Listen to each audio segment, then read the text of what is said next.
जय गुरु परम प्रेममय श्री श्री ठाकुरंकर श्रीमुख निश्रुत आत्मवाणी एहि विश्वे अछि जेते नगर आदि ग्राम सर्वत्र प्रचारित हेब एहि सत नाम। जेतेबेले समग्र विश्व एहि सत्संग विप्लवर आलोड़न सृष्टि हेब भक्तटीए आकुल हृदय नहीं खोजिब पुरीर से सत्संग ठाकुर बाड़ी केउठी जोठी परम प्रेममय श्री श्री ठाकुर अनुकूल चंद्रंकर पदरेणु पड़िथिला। एवं आउ एक कथा मध्य आमर अपार सौभाग्य जे ए विश्वर सर्वश्रेष्ठ भक्तकुल तिलक परम पूज्यपाद श्री श्री बड़दांकर समाधि पीठ एहि अमृत माटीरे आज मध्य विद्यमान। खाली ताहा नुहे एहि उत्सव संबंधी श्री श्री दादांकर श्रीमुख कथा हेउछि एहा एक जातीय उत्सव अटे।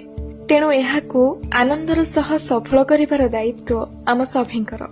श्री श्री ठाकुरंकर 104तम उत्कल आगमनी स्मृति महोत्सव प्रतिवर्ष भली ए वर्ष मध्य जानुआरी मास द्वितीय रविवार 11/1/2026 दिवस व्यापी महासमारोह पालित हेबाकु जाउअछि। तेणु ए माटीरे पाद रखिबा एक आतुर भक्त निमंते एक महार्घ्य अनुभूति। तेणु आशा आमे संकीर्णतार ऊर्ध्वरे विस्तारितर हृदय नहीं पुरी महोत्सव को जोगाण देई धन्य हेबा सह परिवेश को मध्य धन्य करि तोलिबा। जय गुरु।